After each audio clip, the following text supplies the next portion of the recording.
You're listening to the Results Driven Organizations podcast with Dr. Taunya Lowe, a podcast of curated conversations with C-suite leaders and those who support organizational growth and development. Get ready for inspiring interviews, educational lessons, and thought-provoking discussions that will challenge you to execute something new and innovative that will drive results in your organization. And now, here's Dr. Taunya Lowe. Hello, you're listening to episode 008 of the Results Driven Organizations podcast with Dr. Taunya Lowe.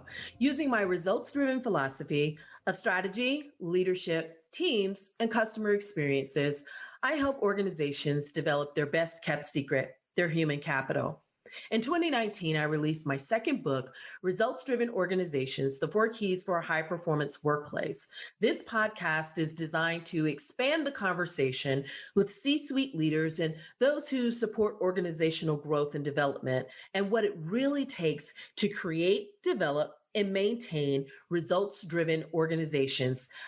Today, we're talking with Dr. Kevin James. At the age of 42, Dr. Kevin James was appointed as the 19th president of Morris Brown College, making him one of the youngest college presidents in the country. In his nearly 20-year career as a higher education administrator, executive business leader, and motivational speaker, Dr. Kevin James is committed to improving his community through education and empowerment. He has served in various executive level roles in both for-profit and nonprofit colleges.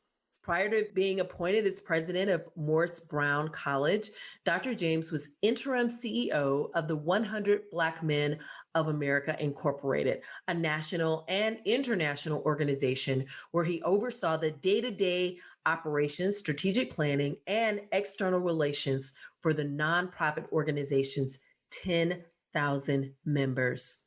Dr. Kevin James, welcome to RDO. How are you today? I am doing just fine. Thank you so much for having me today. And congratulations on becoming the 19th president of Morris Brown College. Thank you. Thank you very much. As an HBCU graduate of Clark Atlanta, it makes my heart proud to know that Morris Brown College is back. That's it. So also congratulations on receiving accreditation candidacy. I know that must feel really great. It feels great. I mean, it's been a phenomenal week. Pray for us, Morris Brown. We're literally coming out of the graveyard, and we're so excited to be able to get this far in the journey.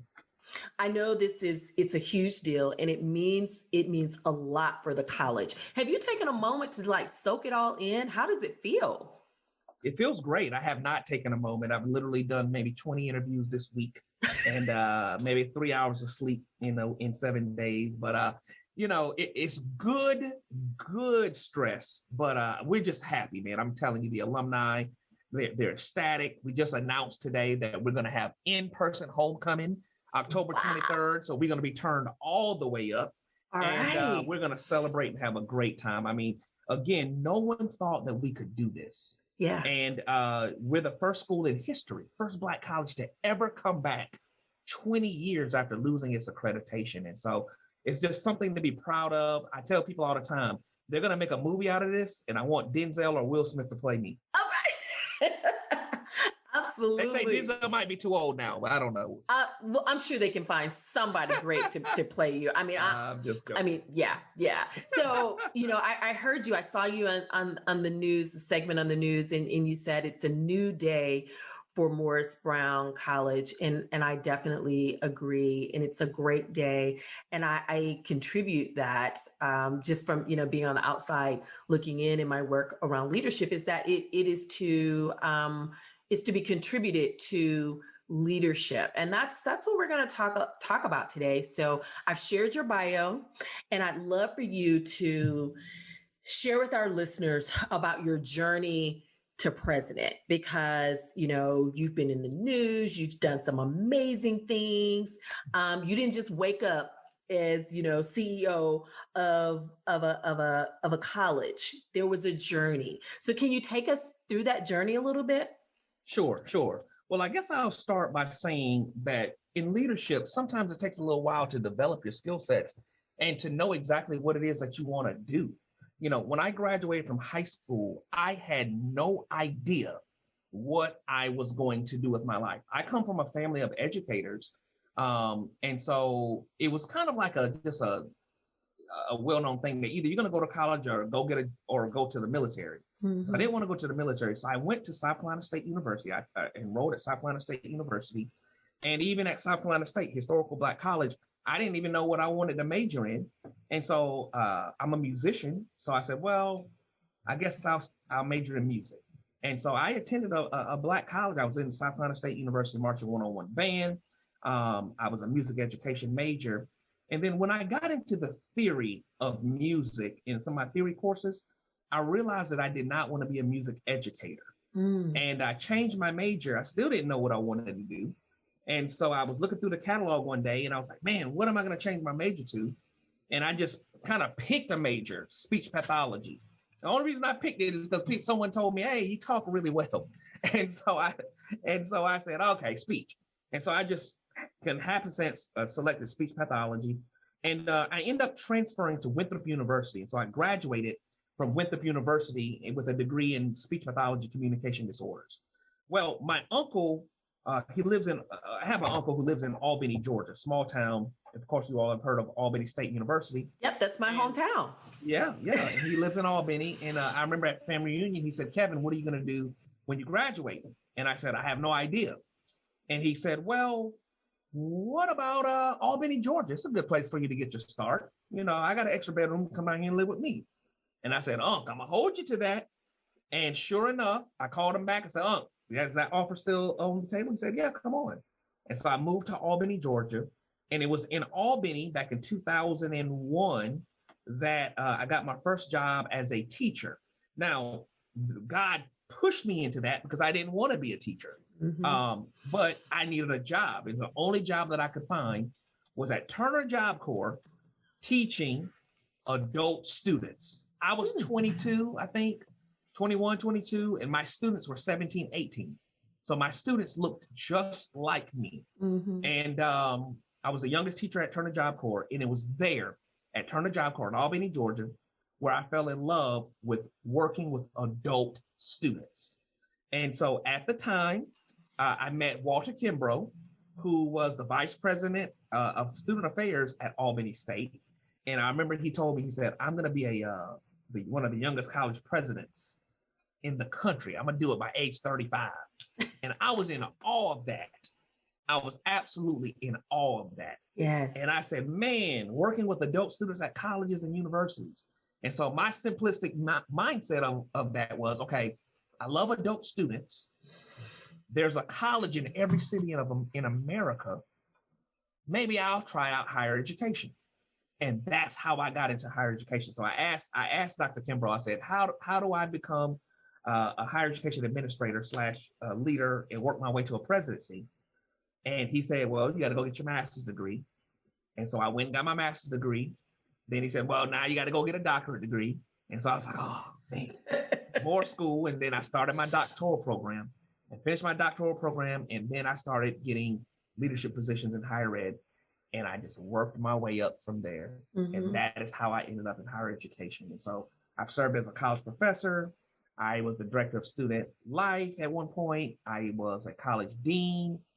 And, just been working in higher ed for the last 20 years. And I'm also a member of the 100 Black Men. And so my chapter here in Atlanta, I was on the board of directors of the 100 Black Men of Atlanta. And our CEO of the 100 Black Men of Atlanta left. And so I had an opportunity to step in as the interim CEO of the 100 Black Men of Atlanta. And then I did that for a little while and then ended up the interim CEO of the 100 Black Men of America. Mm. And so it's just kind of the way God ordered my steps to be in position where I could get the leadership skills that I needed to be able to work my way up the ladder. And so I was at home one day and I was watching the news and I saw where my predecessor had retired here at Morris Brown. Right. And it took me all of 3 to 5 seconds to say, wow, I want to be the next president of Morris Brown College.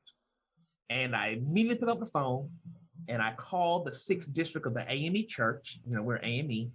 And I said, I just saw where your president retired. How do I apply for the job? And the way that it worked was God set it up for the person who answered the phone was the assistant to the chairman of the board. Wow. And we chit-chatted for about 30 minutes, a complete stranger. We just talked. And at the end of that conversation, she said, send me your resume. I'm going to put it directly in the chairman of the board's hand. Favor. And about a month later, I got a call for an interview. 3 interviews later, here I am at Morris Brown. Wow, that was a 3-hour-long speech in 5 minutes.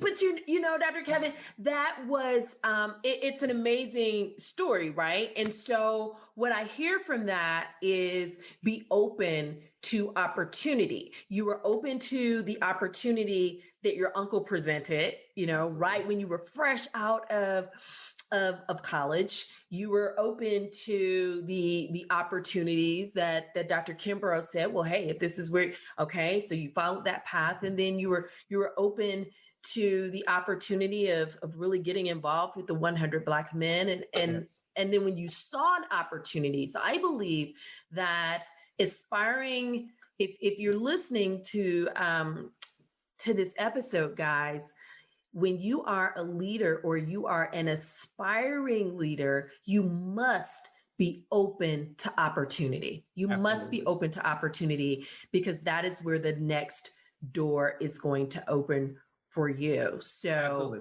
One thing I want to add on to that, if it's okay for me. Yeah, go ahead. Is be open to opportunity where you're not necessarily at the top of the ladder and paid. Yes. So let me tell you about the 100 Black men. Yes.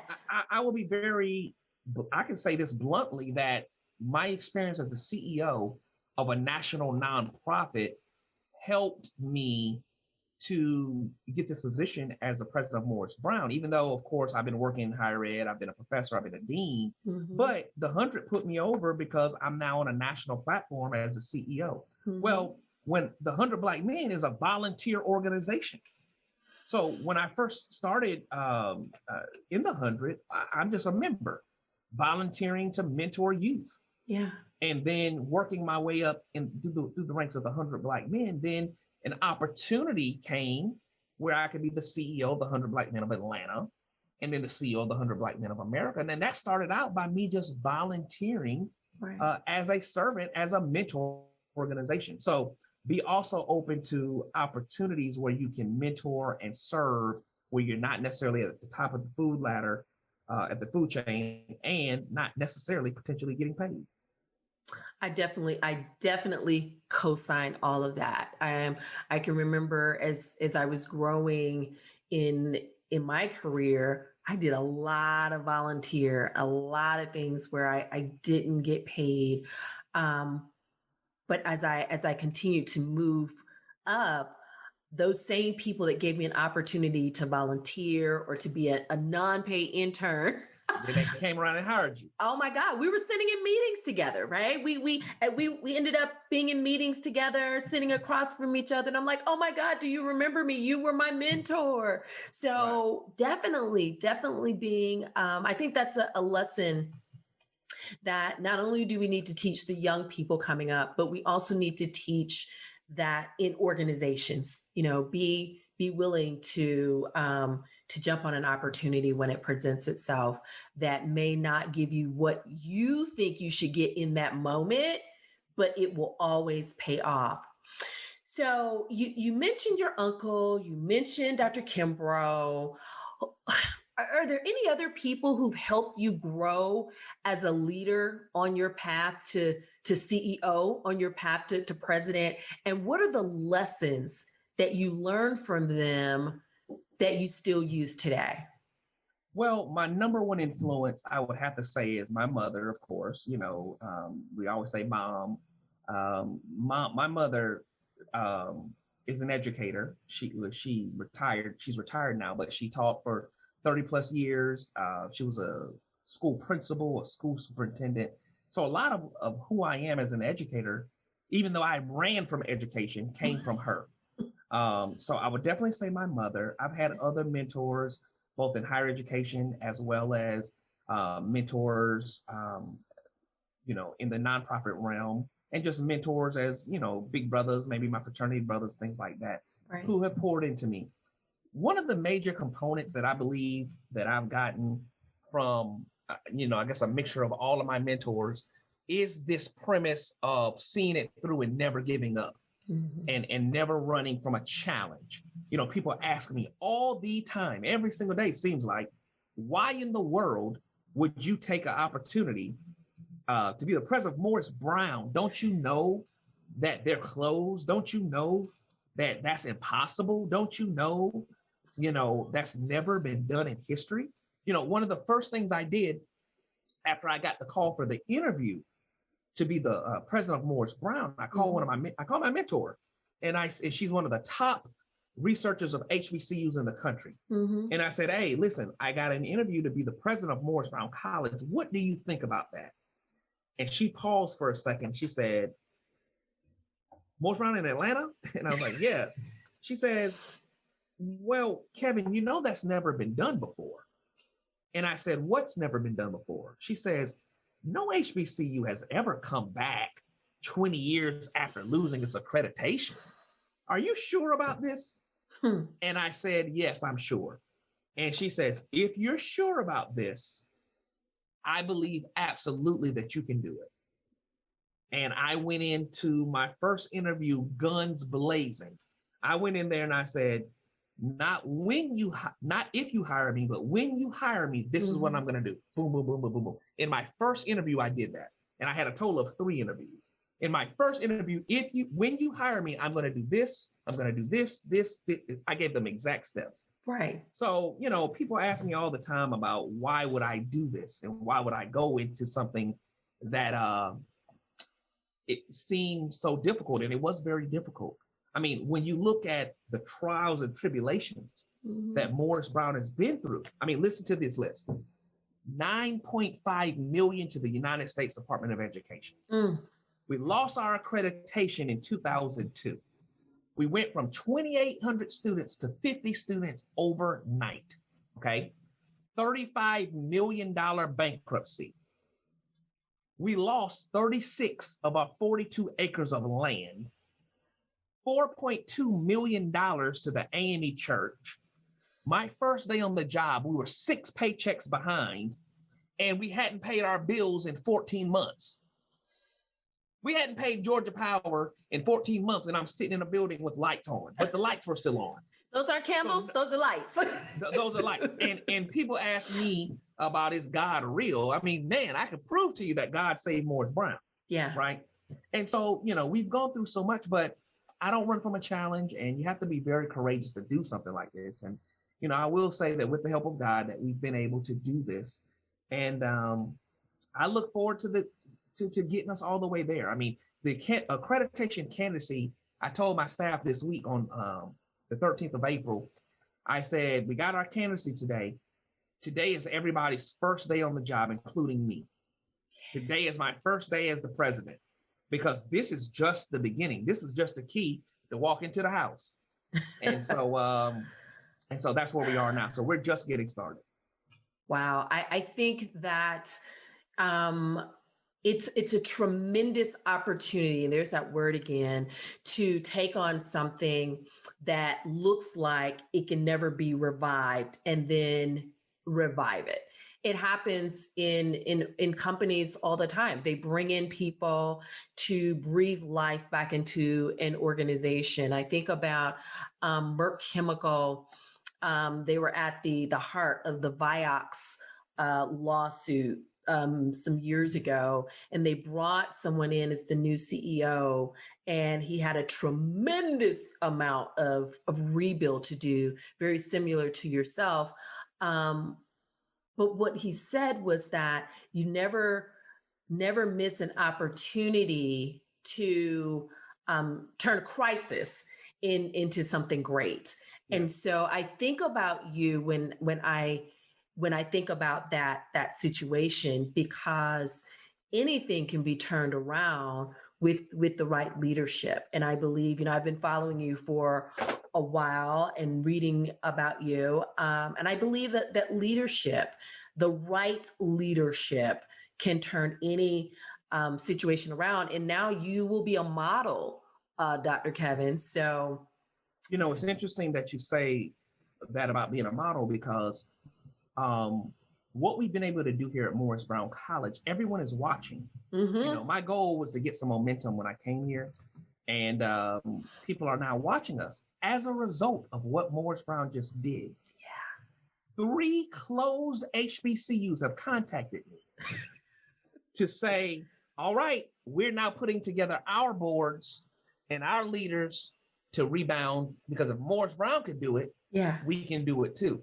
And specifically, one of these HBCUs that's closed is in a better position than Morris Brown was, regarding their location, the amount of land they have, so on and so forth. So I said that to say 3 other closed HBCUs are now about to work to revive themselves because they saw Morris Brown do it. Right. So in an interview you did with the historic Oakland Foundation, you discussed your vision for Morris Brown and your leadership cornerstones of leadership, which I love. And you said the cornerstones of my leadership style are servant leadership, love for people, wanting them to be their best selves through strategy and genuine concern for my faculty, staff, and students. We have been able to make history by resurrecting Morris Brown College. So here's the question.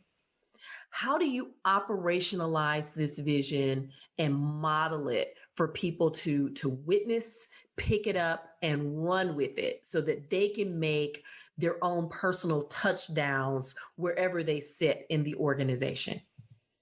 One of my strategies in my leadership style when I came into this position was I knew that no one would believe us because we've been trying to do it for 20 years. Right. So I knew that people were gonna be like, oh, here they go again, trying again. Man, won't you guys just close for God's sake, right? So my strategy was to come in and be the most transparent president that I could be by oversaturating not what I will do, but look at what we did today. If you go back to my social media and you just scroll all the way back to March 1st, 2019, you'll see that I oversaturate the internet with look at what Morris Brown is working on and look at what we did. And that is what we were able to do to get people to buy into this thing called the hard reset. Wow, man, look at what they did today. Wow, look at what they're doing tomorrow. Look at what they did last week, so on and so forth. So I say that to say, highlighting your wins and even what you're working on and maybe not where you want to be, but where you're going, highlighting that in a very meaningful, strategic way and highlighting the people who were able to get that done. You know what I'm saying? For example, just yesterday, we made the announcement that our Vice President of Academic Affairs, Dr. Gloria Anderson, she announced her retirement yesterday. And she's been at Morris Brown for 53 years. She is Miss Morris Brown, right? And so highlighting her as an example, look at what this other person did. Look at her life. Look at her life's work. Look at what she did to keep the school from going under.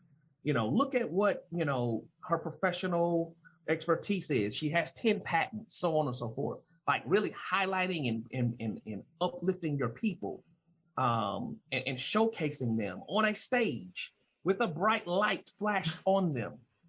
People love to be honored, right? Yeah. And so these are just a few things regarding my love for people, my love for being transparent and having a good communicative style to be able to showcase, look, don't believe what I'm saying I'm going to do, but look at what we did together as a team. I think that is amazing. Transparency, celebrating the small wins, celebrating the successes along the way, highlighting the people who were on the team with you. And I believe that instills hope, and hope is contagious.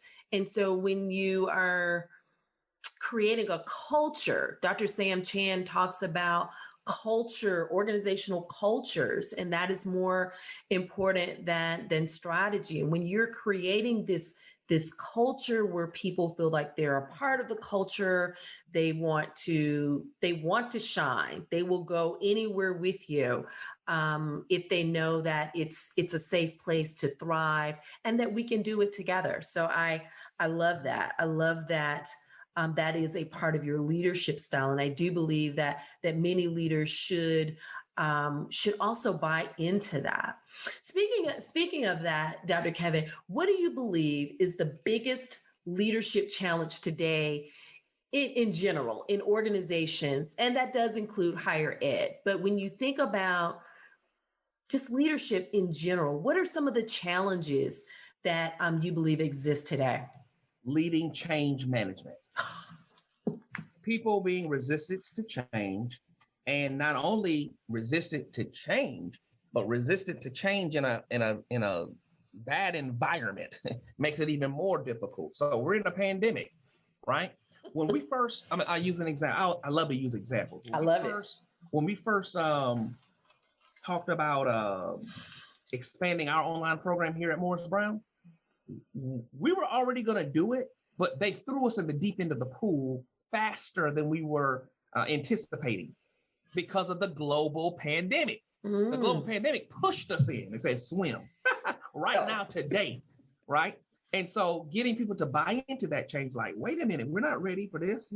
How are we going to do this without this? How are we going to do, and so just leading through change management, getting people to buy in to an idea of doing something new and innovative and maybe even different can sometimes be challenging.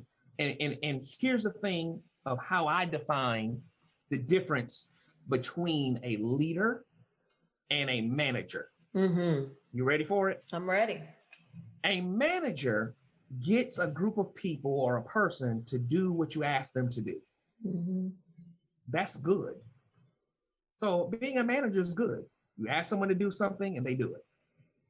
A leader asks someone to do something and they do it, but here's the difference. And they want to do it.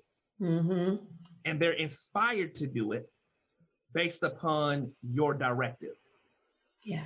And that is the difference, in my opinion, between management and leadership. Both of them are doing the same thing. They're doing what you ask them to do, but the leader inspires and gets them to buy in to what you're asking them to do, and they want to do it. Absolutely. Absolutely. It's not just, hey, I'm in this seat, but hey, I'm in this seat, and I want to lead you, and you want to be led by this person because you're right. It's the hope. It's the hope. It's the inspiration. I believe that a lot of people got behind this, hey, we're getting ready to bring Morris Brown back because of the hope that was instilled. I know you had people coming out saying, how can I be involved? From all over the country, wanting to get involved with resurrecting Morris Brown. And again, I think I know that is leadership. And when we talk about leadership in organizations, especially when it comes to leading change management in a bad environment, I think it's very, very,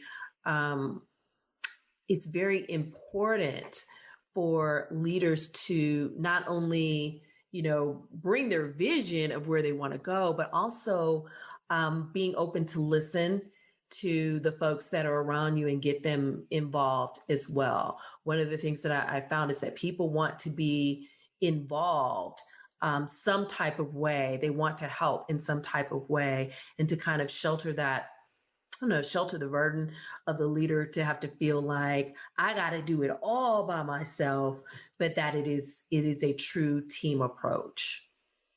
Absolutely. Yeah. Yeah. So my biggest leadership challenge when I was in my career was truly embracing the team concept. I had always been a team of one, and I loved it. But the reality is you can't run an organization or a department with that mindset. So can you think about a time when you discovered your biggest leadership challenge? How did you identify it? How did you conquer it? And how do you teach it? My leadership challenge as a leader, or my personal challenge where I was in a situation where I was being challenged? Well, either or. When we're talking about leadership and how people that are going to be listening are going to be leading leaders or inspiring leaders, I do believe that sometimes our personal challenges can affect our leadership challenges. So I'll let you decide. Well, I guess if you just use this whole situation regarding Morris Brown, the challenging piece of resurrecting Morris Brown was getting people to, first of all, buy into the idea that it can be done. How do you get people to believe in something that has never been done in history? No one is, I tell people all the time, I have all these leadership books on my desk, but there's no book written. Like this book on my desk, I have The Transformative Leader, Boldly Declare, Courageously Pursue, and Abundantly Achieve. There's nothing in this book that gives me a play-by-play of how to come out of $35 million bankruptcy and do something that's never been done ever in history, a school of credit 20 years after losing it. So a lot of it was just being bold and coming in and leading from a place of authenticity. One thing that someone said to me the other day was, KJ, they said to me on Instagram, said, KJ, I'm so proud of you. But the reason I'm proud of you about this is not because of what you've done. It's been because you've done it and still been you.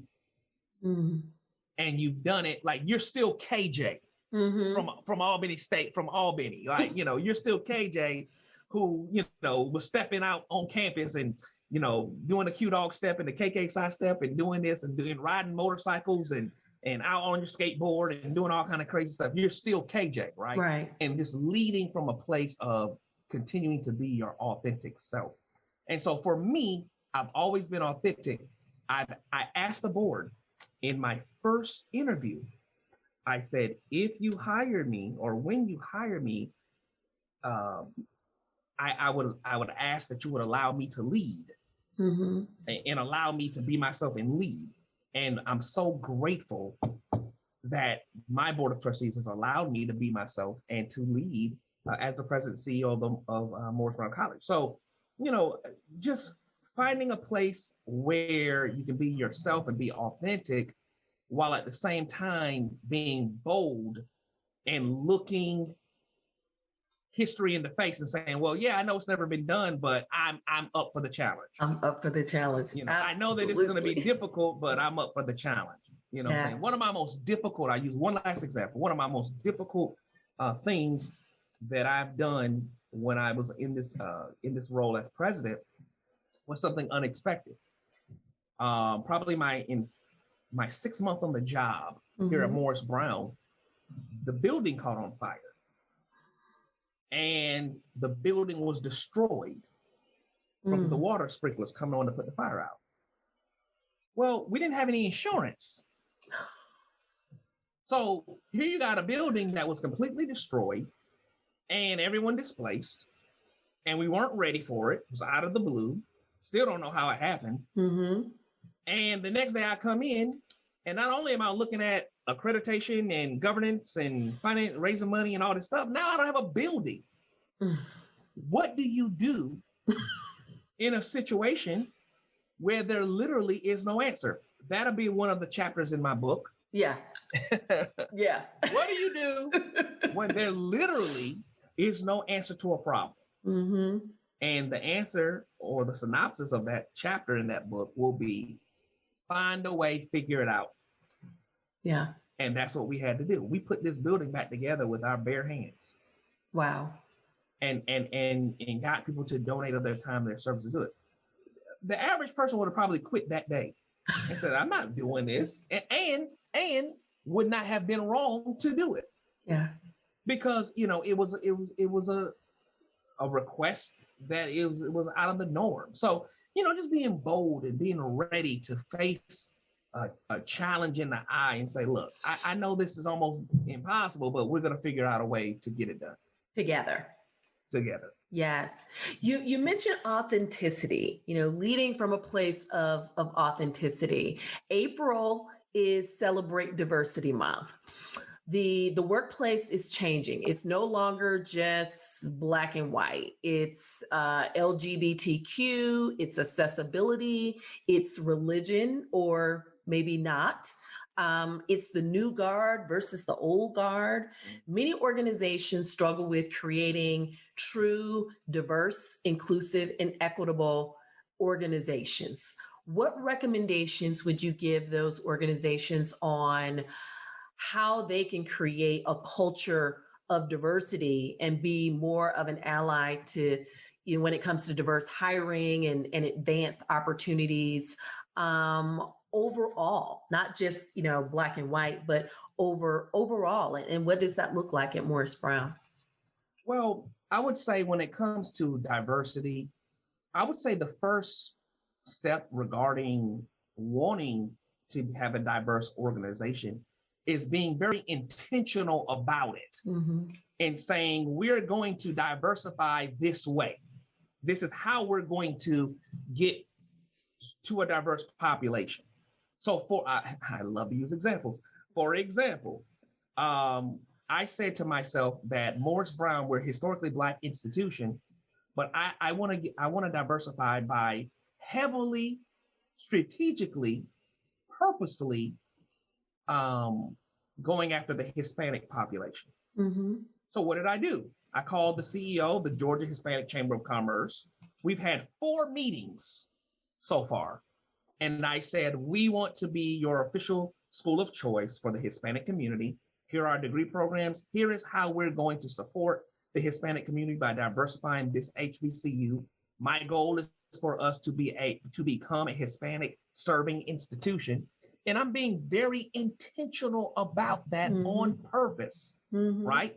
Meeting with the right people, leaders of said diverse organizations who can help strategize how we can diversify the organization, right?